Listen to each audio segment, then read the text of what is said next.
もなりたい姿も全部自分自身で決めるの。誰も私に指図なんかできないわ。ええ、はい、おっしゃる通りです。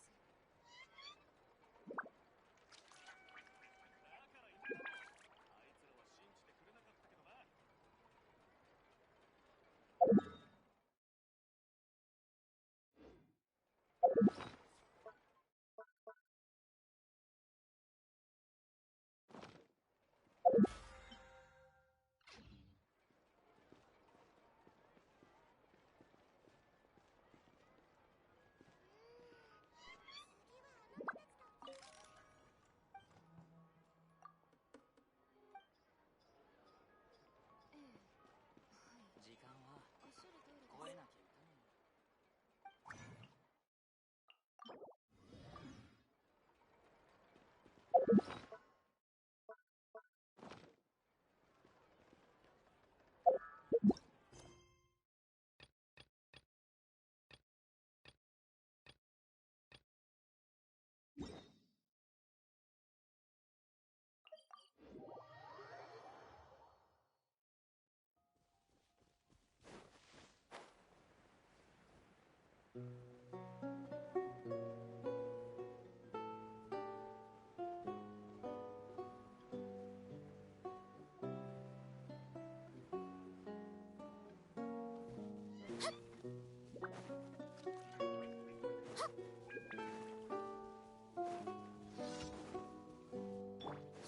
裁きの雷。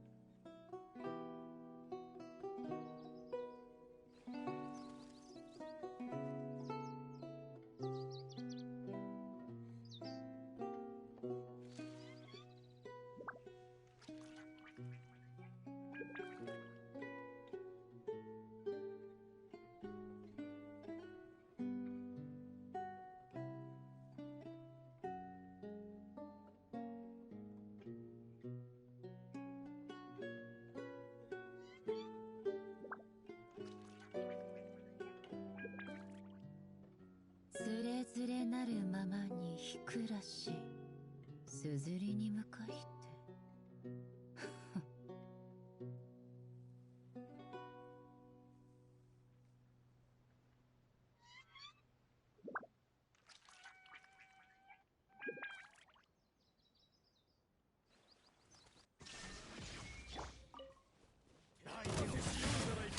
どの目が出るかしら。ほっ、た、急がなくてもと。はっ、せ、よっ。ほっ、はっ。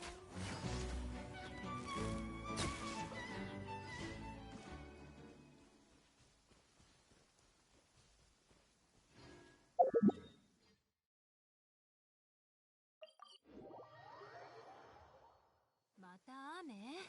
まったく面倒ね。痕跡が雨水で流されると復元に時間がかかる。紅に染まって散りなさい。逃げ道はありません。ここより弱滅の時。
がっちゃいねえよ。糸よ、工作せよ。やっふふっはったやっふん。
星と深淵を無事今日の依頼。星と深淵。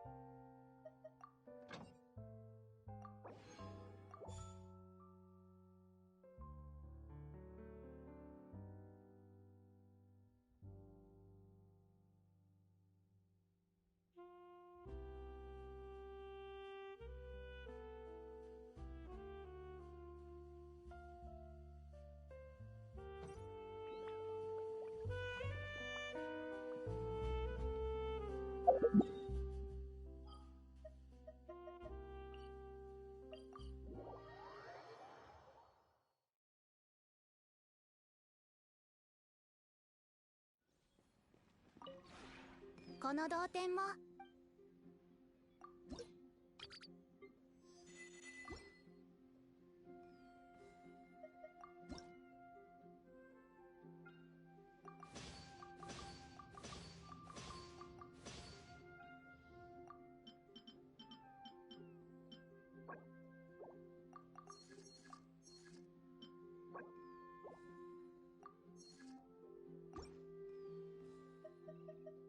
同点について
見切りました。よっ、ふっ、せーっだ。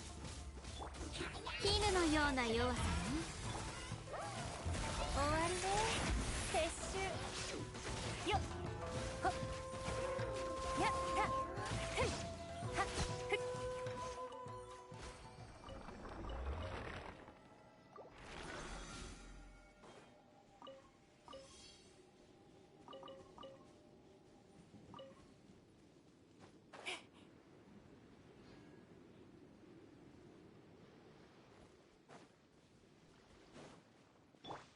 逃げ道はありません。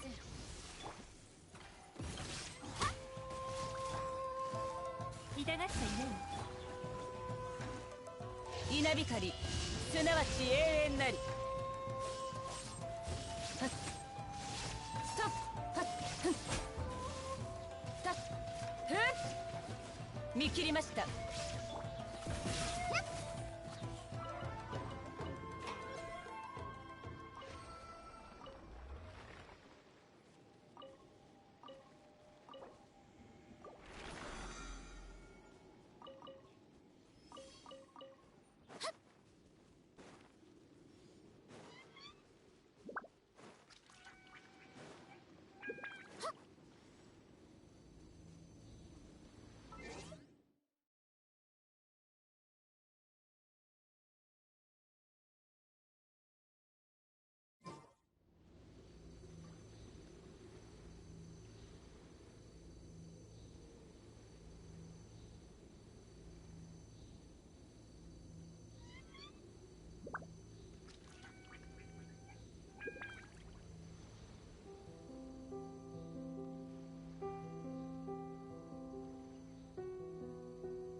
布を断つにはハサミを使うはず。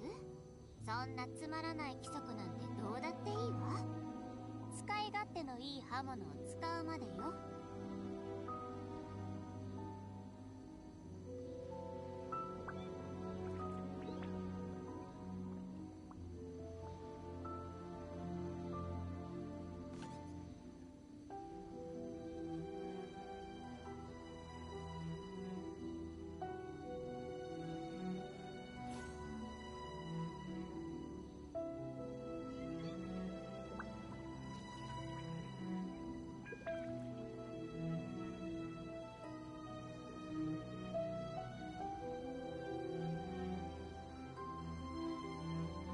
突っ立ったまま動くつもりがないのなら、いっそ私のモデルになってくれない？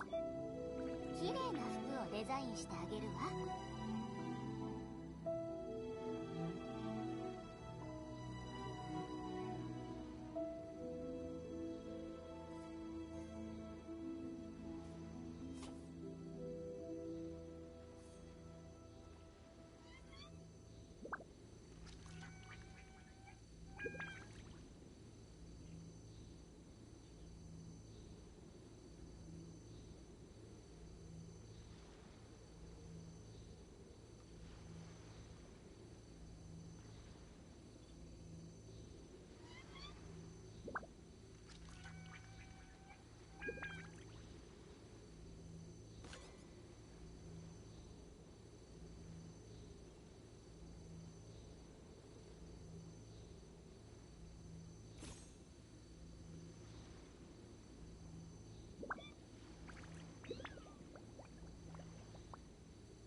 布を断つにはハサミを使うはず。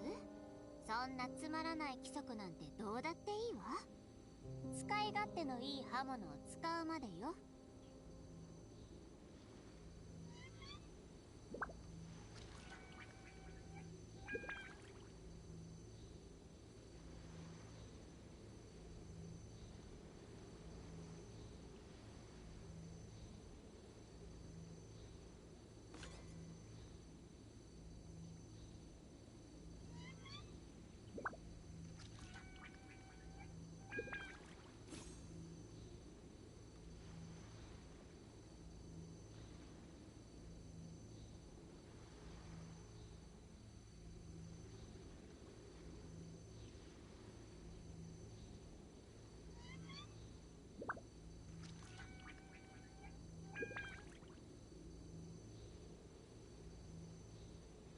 歩む道もなりたい姿も全部自分自身で決めるの。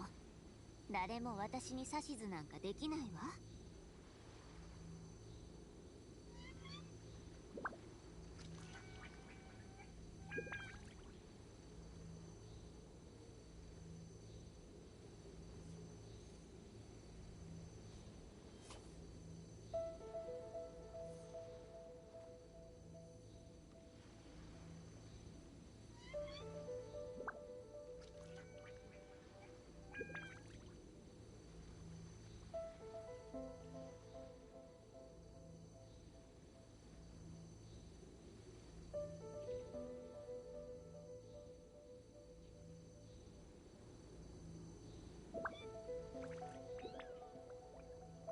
突っ立ったまま動くつもりがないのなら、いっそ私のモデルになってくれない？綺麗な服をデザインしてあげるわ。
歩む道もなりたい姿も全部自分自身で決めるの。誰も私に指図なんかできないわ。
突っ立ったまま動くつもりがないのなら、いっそ私のモデルになってくれない？綺麗な服をデザインしてあげるわ。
歩む道もなりたい姿も全部自分自身で決めるの。誰も私に指図なんかできないわ。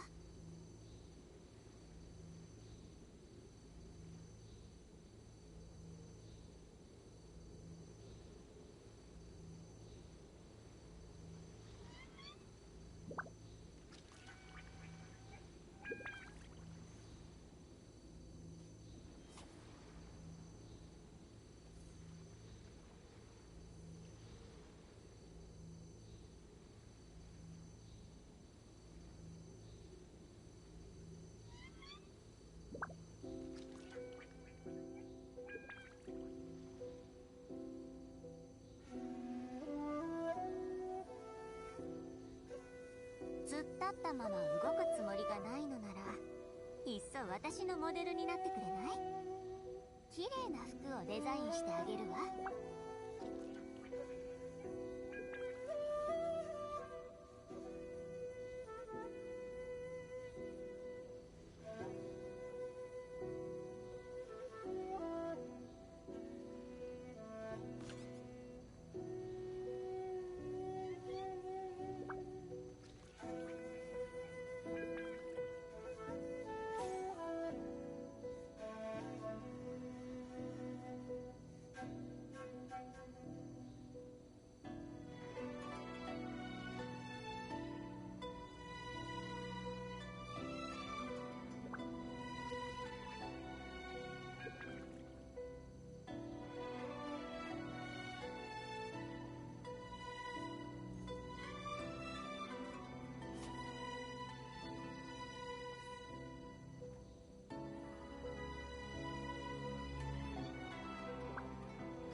布を断つにはハサミを使うはず。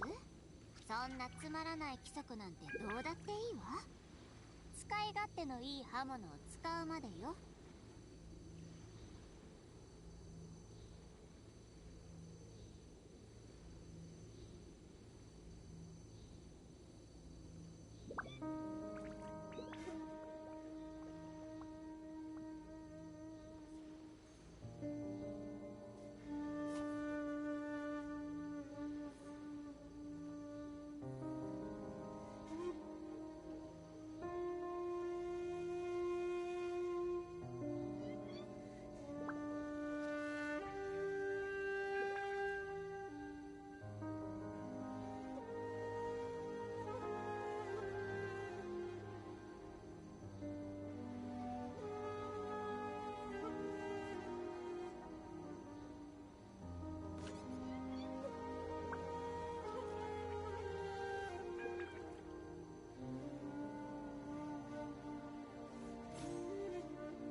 突っ立ったまま動くつもりがないのなら、いっそ私のモデルになってくれない？綺麗な服をデザインしてあげるわ。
歩む道もなりたい姿も全部自分自身で決めるの。誰も私に指図なんかできないわ。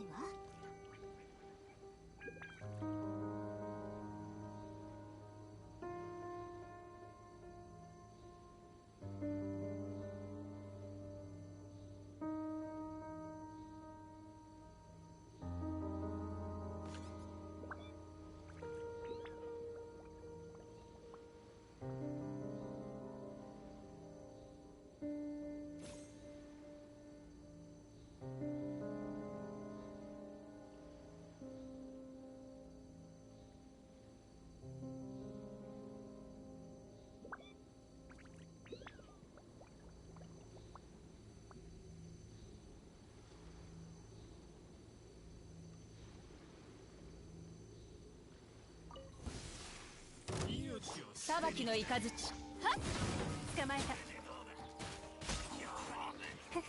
糸よ工作せよとよせやたほふんはっ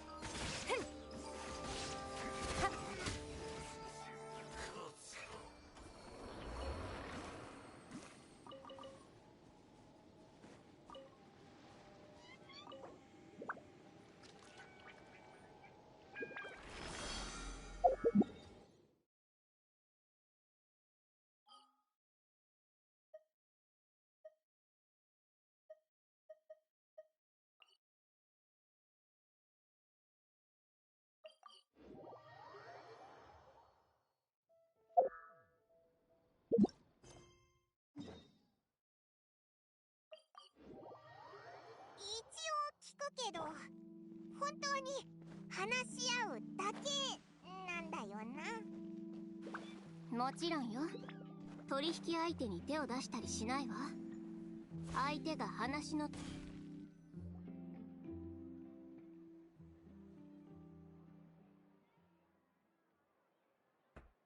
誰だ？ベンゲル、チオリ、付き合いも長いんだし、せめて相変わらず直球だな。ビジネスマナーにも少しは気を配っ。そんなマナー、私には何の利点もないわ。どうせくだらない憶測や誹謗中傷でしょ。そうだな。私も普段はスチームバード新聞しか撮って。じゃあ例のデマはスチーム。いや、ファッション記事がメインの二流のタブロイなら気にする必要ないじゃない。そんなデマしばらくしたらみんなすぐ飽きる。それがどこぞの人物が新聞社を複数買収してあの記事を同時に掲載させ、各家庭に一部ずつ。どうやら今回君の相手は大枚をはたいてつぶ。写真って昨日君が待ち。昨日ってほら、ここに1枚あるから読んでみるといい。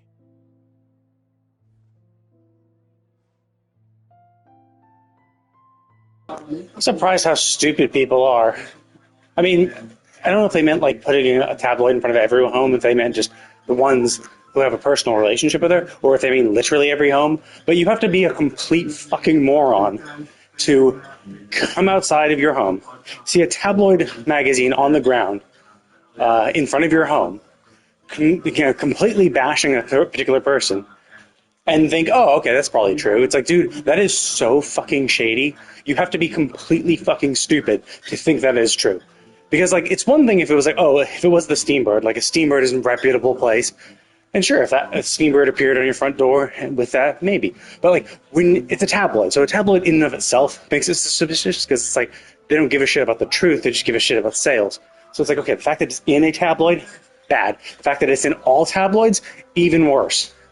Like, even more suspicious, right? Because, like, it's,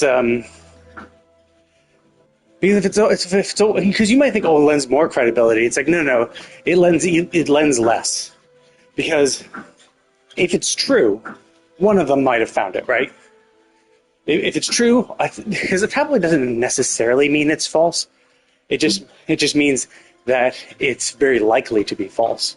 But when all tabloids report it, then it's even less likely than that, simply because a tabloid could inadvertently discover the truth and try to report it, but because of their reputation, it's just not taken seriously as a tabloid. got it. But when all of them do it, that just doesn't happen. What are the odds that every single tabloid, happen to do their own independent research? What's far more likely is that one person is trying to push an agenda, And you could be like, oh, well, maybe like one intrepid reporter sold their article to multiple tabloids. It's like, I mean, a truly intrepid reporter wouldn't sell a true article to a bunch of tabloids. They go to the actual news, like the Steambird. So it's just like releasing it on multiple ones makes it even more suspicious because obviously that indicates someone's trying to push an agenda, and then having it like and just selling them would be fine, right? That would be a little less suspicious. But the fact that you also then go and put it in front of everyone's home, it piles upon the suspicion because, like, sure, obviously someone's trying to push an agenda, but if you're just selling them randomly around the street, like at your normal magazine shops or whatever, sure, it's kind of like normal, and you'll just let word of mouth spread. But like, as a normal person, to see someone with clearly an agenda against another person, and who spends money not only to get it published on every single shitty tabloid that will do anything for money, but then also spend even more money, put it on front of everyone's home, it's like, okay. Because if it was true, you wouldn't need to do that, right? True things you don't need to bend over backwards, to prove a true truth, right? Chiori's just like, yeah, whatever, it's fake. It'll blow over. It's like, yeah, exactly. Because the truth will be known. So you only have to bend over backwards like this if you're telling lies. So, I mean, it's unfortunate, right? Obviously, it's like, it's preys upon stupid people, essentially. And it's just kind of sad to see these people get manipulated like this. That's essentially what it is. It is just purely manipulation. It's just a bunch, and just to see people just like eat it up is sad. And I do get it, right? Like there's the people who like just who actually buy the tabloids. Like there definitely are people who like buy tabloids because they like actually think they're true. There are dumb people in the world, so sure, there are people who were already going to buy the tabloids, and if you're buying tabloids, clearly you're an idiot. So you're obviously not gonna be able to think critically. So it's understandable in a sense that happened.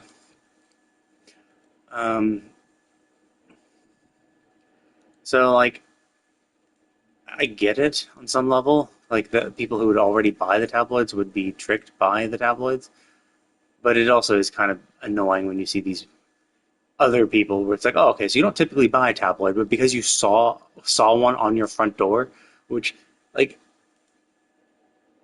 is so dumb. Yeah, so it's just dumb. And it does kind of suck that there are people who are just that stupid, and then like it's the weird thing too. It's like, okay, so sure, she's a bad person. She kills orphans to make her clothing, right? Like, but like, since when do people actually care? Like, I know this is a fairly nihilistic take, but it's just like, we have lots of products in the real world where people, that are built off the suffering of other people. So it's like, obviously it's not good. I'm not saying, good job, like that's a good thing, but it's just like, there will be people who just don't give a shit. So it's weird that it's like, oh, okay, they did this thing and now apparently people care. And it's like, oh no, she did this thing, like she did a bad thing. Therefore, let's not get these clothing. And I get it on some level where it's like, okay, you just don't want to support them. Sure. I get it. Not wanting to support someone you feel it's doing something wrong. And maybe in like a time like this, in a time like, in a culture, and like, cause this is like, 100 or 200 years in the past, maybe like, maybe they just, care about those things a little more. Like, because I think as we become more populated, we care less and less about like what other people. We care on some level we care more, on some level we care less. Um, but it's kind of a weird thing, but yeah, we just don't care about some things. So it is because like she I mean she's hand tailoring these things, so it's like she obviously doesn't have that many clients. So the fact that there were like already three people who wanted a refund or even returning it too. I guess that was the whole thing. Some were returns, not active orders.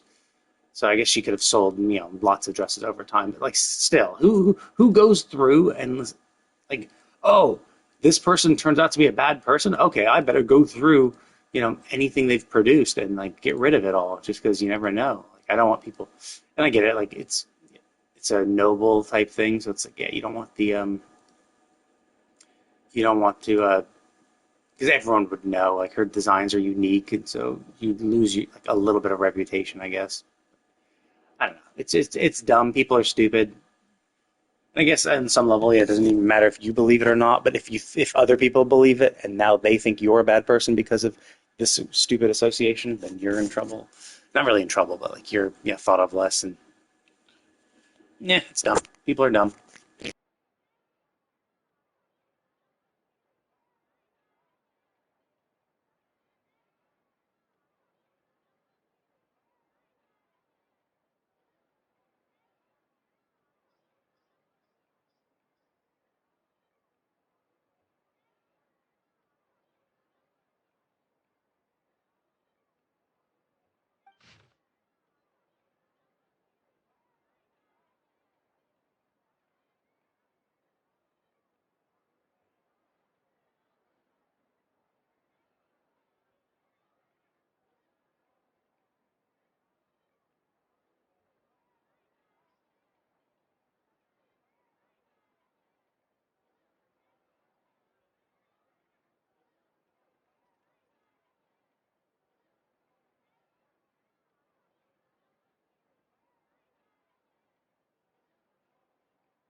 Well, I mean, if a bunch of criminals said this, then I guess we should trust their word. Because, well, I mean, why would criminals lie? Like, they're clearly the trustworthy sort being convicted criminals and all. But yeah, so like most of it is, oh, we have criminals who like their clothes. First of all, like okay, like liking clothes doesn't mean shit, right? If you make good clothes, everyone will like them, which will include criminals. Like you'd be like, oh yeah, surprisingly, criminals like Nike shoes. Nike shoes is loved by criminals. It's like yeah, because like lots of people like Nike shoes. Like who fucking cares where their brand is from and who likes their brand? Like good things are good things. Who cares who likes that thing? Especially a good product. It's like, oh, okay, so if you have people, people in jail who like Elden Ring, and now Elden Ring is bad because, well, there are a bunch of criminals who also play and like Elden Ring, so therefore Elden Ring must be a bad game. 巨大な黒幕のような存在であるチオリや犯罪者たちはチオリというブランドにある可能性を見出した。法で禁じられている競争手段も医療品の影に隠せば成し遂げられるというものだ。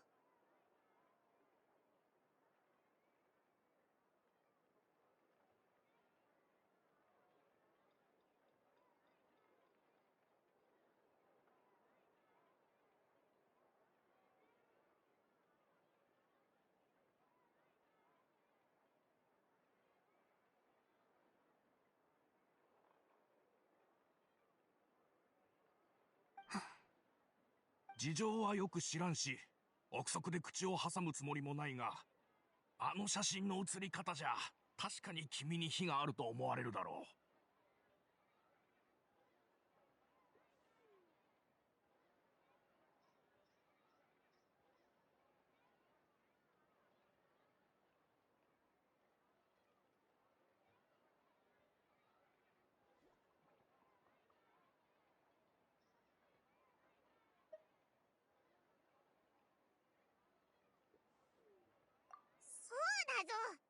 ありがとうパイモン。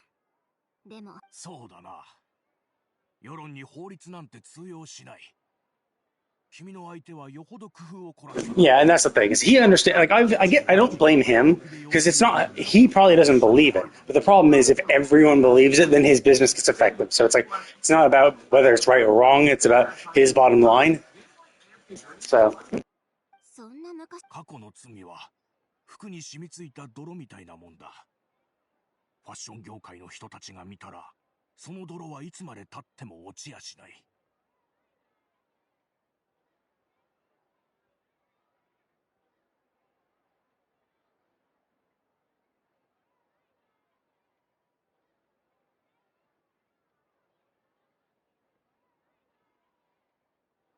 噂では、君の店を訪れるのは犯罪者。あまりにもバカバカしすぎて。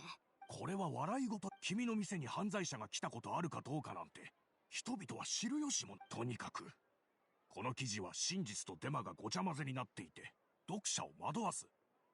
それに実名で証言してる人までいるんだ。ベンゲル、本当に考え直してくれないの？フォンテ。私がもう少し若けりゃ力を貸してやったさ。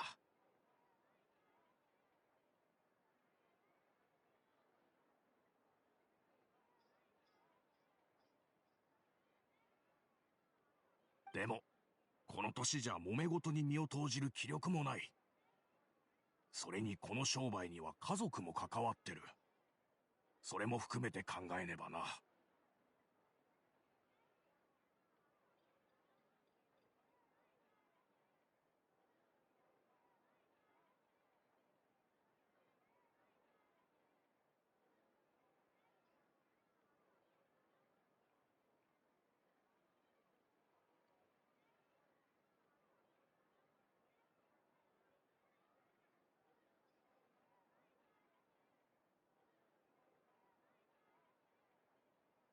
何もこの先ずっとチオリアとの協力関係を断とうってわけじゃない。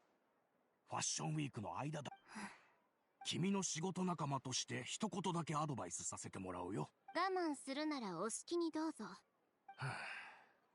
こんな境遇。だったらこの性格のおかげでチオリアが成功。確かにそうだな。yeah, exactly. Because you might be like, oh, well, it's your attitude that's pissing people off. It's like, yeah, but it also could be my attitude that is leading to my massive success.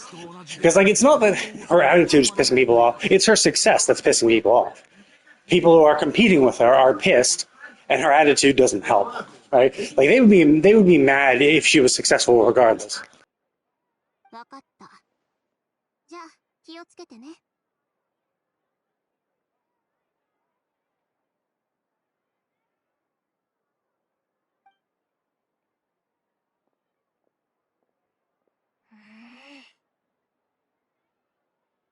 なあ、これからどう？アクセサリーがないと。ああ、もうムカムカしてきた。あの記事、デタラメにも程があるぞ。犯罪者たちと世論は成否を問わず、声のでかい方に傾くものだからね。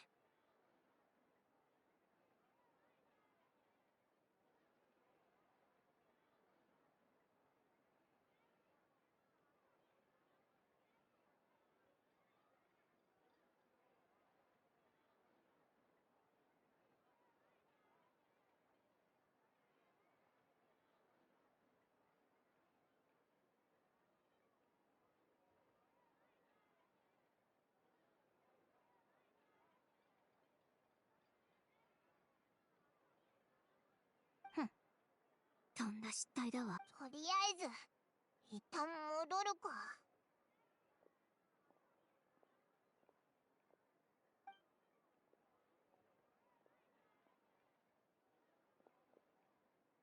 旅人パイモン。俺シャルロットじゃんか。どうしたんだ？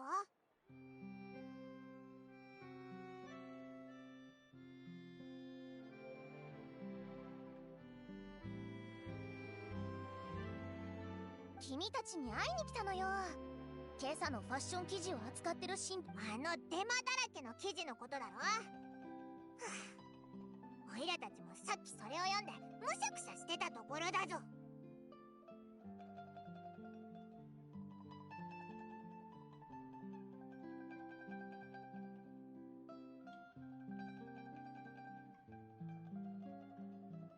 しょ？あの記事を書いた人はスチームバード新聞がこんな根も葉もない記事、しおりさんにこのままお名を着せるわけにはいかないわ。だから取材して。いいのか？助かるぜ。シャルロットが手を貸してくれたら世論を巻き返せるかもな。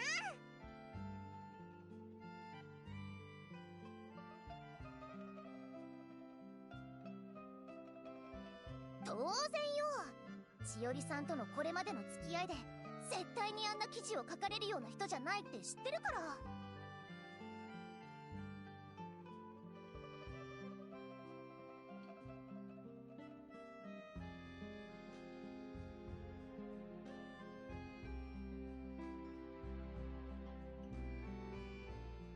私の写真機ベリテ君の帽子と蝶ネクタイも。そういえばあれ、さっきも。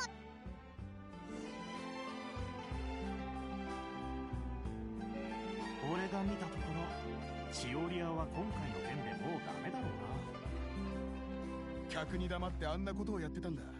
ま、当然の報いさ。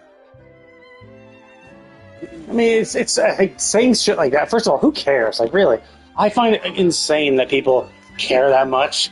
Like, to chat about this shit, it's like, wow, it's so fucking stupid. Who fucking cares? Also, like, rumors like this doesn't fucking matter, right? If Steve produces good clothes, she'll make money. Like, it's just what happens. Produce a good product, it will sell. 本当に？実際どうなの？確かに店主は怖そうな人だったわね。犯罪者と裏で繋がってたなんて。Whatever, people are dumb. Maybe that's the whole thing. It's like whatever drama that exists on the internet, this is essentially how it like rolls out. People say all this bullshit, then a week later everyone's forgotten and no one cares. And someone might bring it up again, but then like people will have forgotten, and again people no one will care.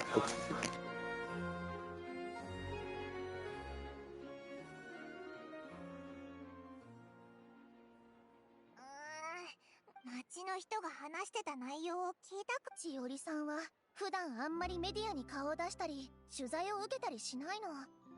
だからみんなが彼女のことを知る機会も少ないのよね。How about you? それにちおりさんのやり方はたまに。ユーザーのやつとんだ悪人だな。まさかちおりのやつ。もしそうならちおりさんは確かにそうだな。とりあえずしおり屋に戻ってみようぜ。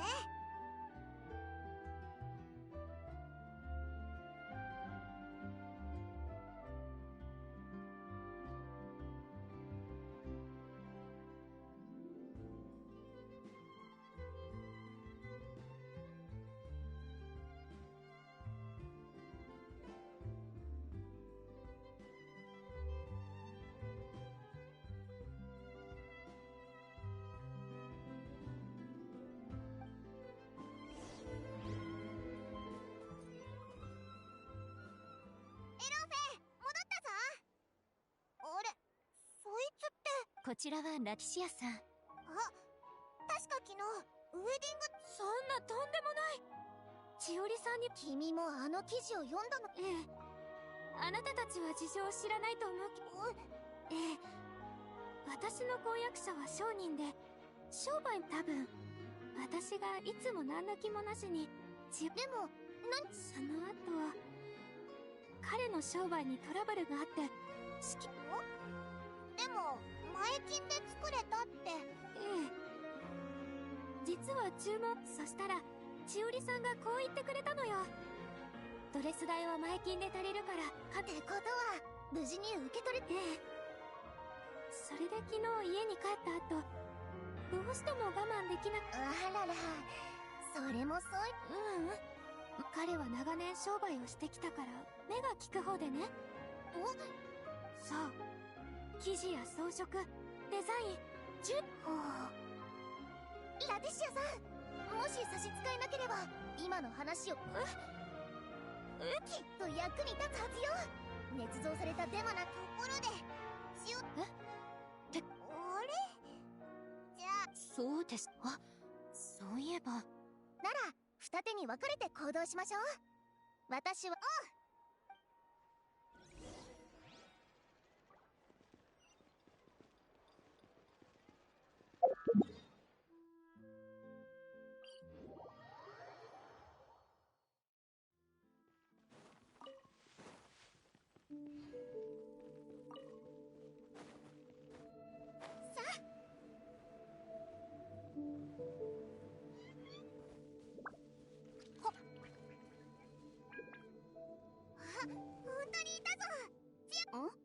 なんで君たちが。しおり、あんま落ち込むなよ。オイラたちも一緒に解決策。落ち込んでなんかないわ。君たちも座ればいい景色よ。仕方ないでしょ。じゃあ、遠慮なく。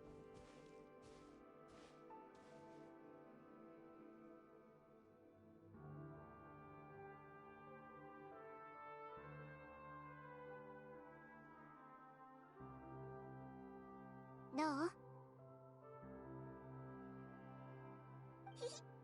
確かにいい眺めだ。でしょ？静かで広々としていて。わかるぞ。時には。私の家はね、親が2人とも他の子たちと一緒に木を登ったり、洞窟の中を探検したり。へえ、ちょっと想像できないな。そんなやんちゃな私でも、裁縫となると好奇心旺盛な子供が。そんな私を両親は稲妻の有名な裁縫師に弟子入りさせてくれたけど、師匠たちはみんなしびれを切らして弟子生活は打ち切り。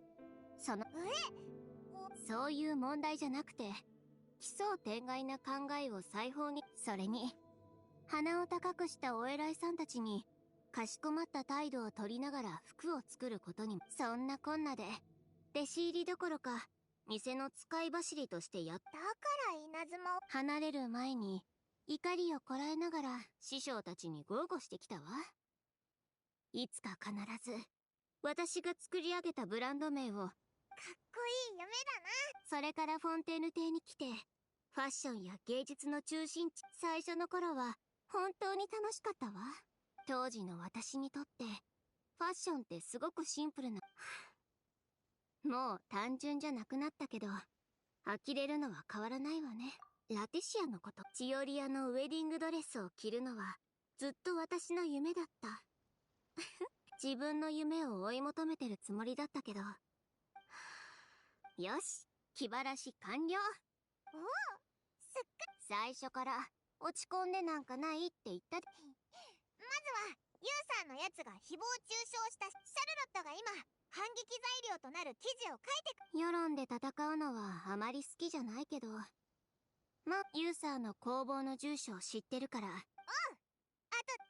今回のフォンテーヌファッションウィークは何言ってるの？もちろん証拠も探すし。でもそれについては確かに。ま、君たちには正直に言うわ。だからここで海。海。行こう、海に。しおり。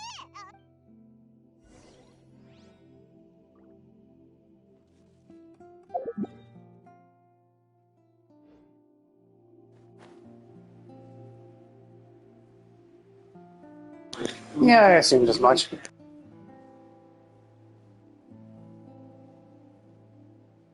But no, thank you. I'm not interested. いきなり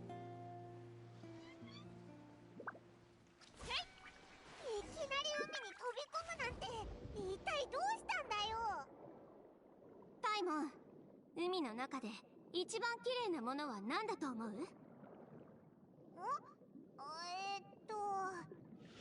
エトワールとか真珠とかサンゴ、それから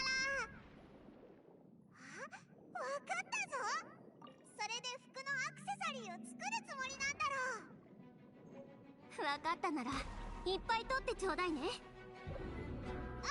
任せてくれ。こ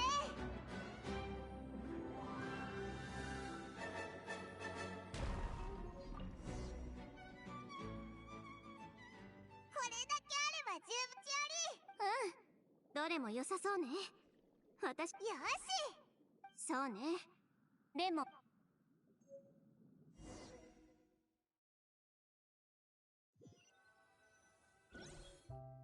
アクセサリーの材料は揃ったから、次は手元に。新しいデザインを？徹夜すれば。寝ないのはダメだぞ。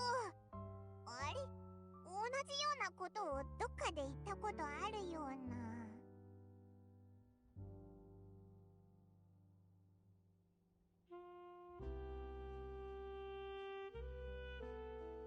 誰のこと？産業好きなとにかくちゃんとただの冗談よ。でも何かオイラだ。そうね、店にある服を全部任せろ。言った通りよ。初めてファッションウィークに参加した時、だから稲妻から持ってきた服を全部ちぎったの。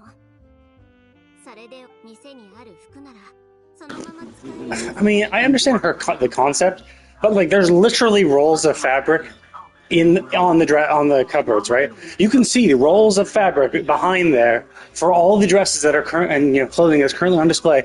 Why are you destroying the already existing clothing when you clearly have the materials literally behind you? Like, look, rolls of fabric there, rolls of fabric there. Like, you have fabric. You don't need. Like, I understand the basic concept, right? I get it. I understand, like, oh yes, we're gonna have to destroy these things because we need the materials, and I can take the accessories and random bullshit from this and cobble it together into a good Fashion Week thing. But like, then maybe don't. And I think this is the first time we've gone in here, so it's like you made this for this event. So like, where like you made the interior for this event, like maybe don't include. Like, it makes it look nicer. Like, obviously, if you didn't have those, it would look really weird and empty. But similarly, then don't make the story about, oh no, I don't have enough material, when you're wall to wall with material. 何ためらってるの？もし普段こんなこと、ストレス発散のつもりで思いっきりやっちゃって。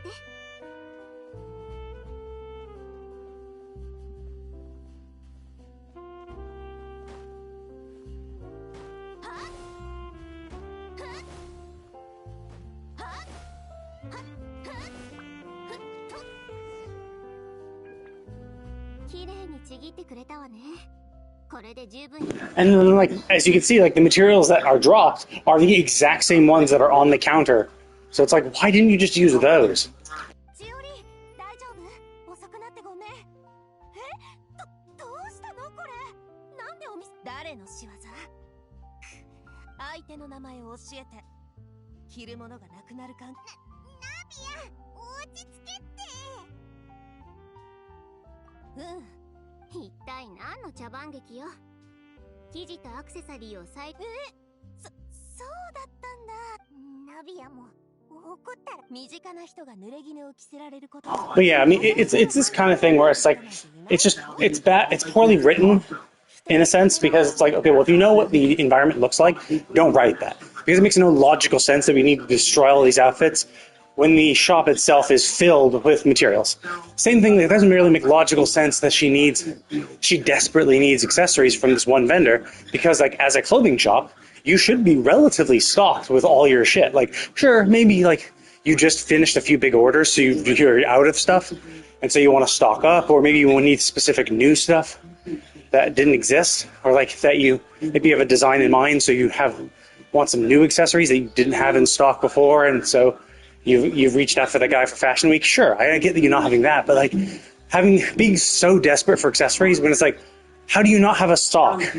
How do you not have materials for clothing when you clearly have materials for clothing on the walls? Like, so yeah, it's inconsistent writing. Like, obviously they probably wrote this before they designed the shop interior, and they didn't interact whatsoever, right? Like, so the writers wrote, the designers designed, and no one thought to review the script and realize, wait a minute, maybe the shop shouldn't be filled with bundles of cloth when our story revolves around not having materials to make clothing. もちろん。チオリアの服は本当に素敵だし、制服も頼んでくれたらいいのに。けど、チオリってチオリの情報のおかげで助かったことが何度。普通の服屋にしたいとは思ってるんだけど、チオリ、スピナディロースらにできれば手先が器用な人を何人か送ってもらえたら助かるわ。残り2日。もう手配済みだから安心して。いつから始めればいい？仰せのまま。それから旅人にパイも。取材は終わったわよ。千織さんは帰ってきたかし。誰の仕業？名前教えて。明日の新聞に大々的に。またなの？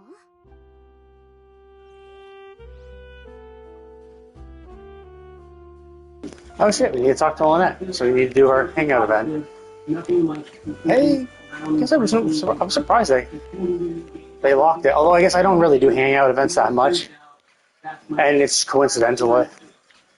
Because usually the hangout events are for like characters long past or like 4 stars long past, and usually you're not super involved with other characters. And I did a bunch earlier, so the odds that the 4-star you have from Mondstadt or Leeway are needed for other ones is rare. But I finally got around to doing a hangout event for Lynette, even though I skipped Kaya, because fuck Kaya. I much rather do Lynette than Kaya. But yeah, I've done all the other ones. So, okay, I guess I'll call it a day with this. And then tomorrow I'll probably pop on and do my dailies again, obviously. And then do the hangout event with Lynette. At least complete it, and then probably not accept a new one until I finish the Chiori quest. We'll see how long the hangout event takes, but anyway, go ahead and call it a day. I'll call it a session for at least now, because I'll be on probably later today to play more Dragon's Dogma 2. I beat the game once, did a New Game Plus, so I'm on my New Game Plus run, but there were definitely some quests. So I just like went around randomly, so I was doing, whatever was available. But I did miss a few quests and stuff, and I didn't even do the archer one at all for the elves, because I didn't have a bow user. I started mage, then went Sork, then went Mystic Spear Hand. Mystic Spear Hand was like near the end of the game, so like I didn't want to swap from mage or sorcerer to archer just to do this quest, because you had to be an archer. Like I went there as a mage, and even though my pawns were consistently saying, "Oh, well, you can't do this as I don't think you're the correct vocation, or I think you need a bow," and whatever. I didn't realize that meant I literally cannot do the quest, because it's like, why? Because I was a mage when the elf gave me the quest. Like a mage walked up, bought the dude a bow, and he's like, "Hey, can you come to this forest and teach me how to use this bow?" I'm like, I didn't think that they would actually force you to be an archer to do that, because like, why the fuck would he ask a mage to do that? So I went, realized I couldn't do it as it had to be an archer, so I was like, fuck. So I explored around a bit, got to Lost Arbor, and then essentially never went back again and just beat the game. But I do know that there are some side quests. Like I missed the romance options in Vermund. There were some quests I hadn't done, and especially some quests that exist on the Volcano Island, that because I was so focused on the story, or because I did the story, and the story was like, "Oh, go here." I'm like, "Oh, cool. I'll do the story thing first, and then do the side quests." But the story, once you got to Volcano Island, was just like super quick. It was rushed. It was like you started in, and it like basically took you all the way to the final. Like you had to beat the big giant, and it's taking you along this path, which will take you to the prison encampment, which is right close to where the final boss is staged. So I was like, oh, and I wasn't aware of that, so I went and did that, and I'm like, oh shit, I beat the game. I forgot. Like it was such a it was such a rush. I didn't even think to look at my side quest once I once I got to the prison encampment. So yeah, that was kind of. So yeah, there's definitely some side quests I did not do, and so some I didn't do, some I actually flat out missed. So this time I have a guide up. I'm looking through every single side quest so that I can make sure I do them all. Because this time I'm gonna get to the end, and I'm also gonna do the and I'm leveling up all my other classes. So I got my Mystic Spear Hand vocation to max vocation rank. I started on Archer because obviously I wanted to do the Elf quest, so I knew I'd have to be Archer anyway at some point. So I didn't even get the Mystic Archer either, so I have to unlock and get that too. So that's what I'm basically doing. Yesterday I spent a shitload of time doing a bunch of the quests. It's much quicker now because the map is fully open. I've explored already, so I don't really feel the need to explore, and then I'm just wiping out mobs super quick because I'm super strong. So and I have super good gear, so it's I'm just blasting through. So it's been pretty fun on my second playthrough. I don't have to worry about anything. If I see a dragon, I just kill it. I don't have to run away. So yeah, I've been having fun. So I'm gonna pop in later today to play more Dragon's Dogma 2. complete more of the Vermund's side quests, I might maybe be able to finish them all. I'm not 100% sure, because obviously I didn't do them all before, so I'm not sure what is required. Like, I'm not sure how much additional time it will take. But since I know, actually, I guess I didn't explore the Forgotten Battlefield, so that I actually need to explore and collect some shit and kill the dragon and meet this. And I didn't do the Sphinx at all. I'll probably save the Sphinx for a while. The Sphinx will probably be like the very last thing I do, just because some of her things is kind of annoying.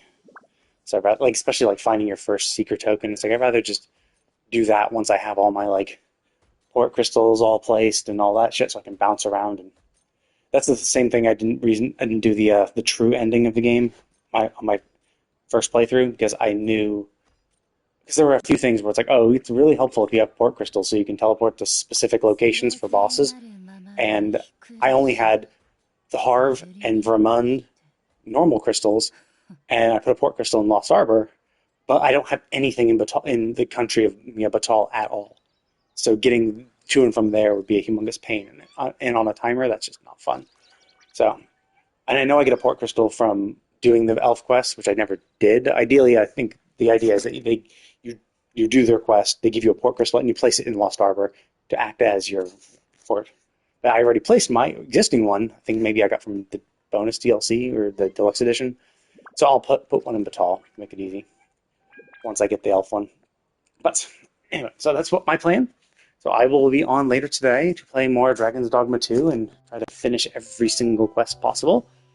And then, obviously I'm not going to finish, I'm probably not even finishing Vermund today. I might, maybe. I think I did a lot, so I just have a few story-based ones. And I have all the elf ones, so it'll still be a while. I might finish the half of the remaining ones I have in Vermund today. And then there's all the Batal ones. But anyway, I'm going to go ahead and call it a day for Genshin.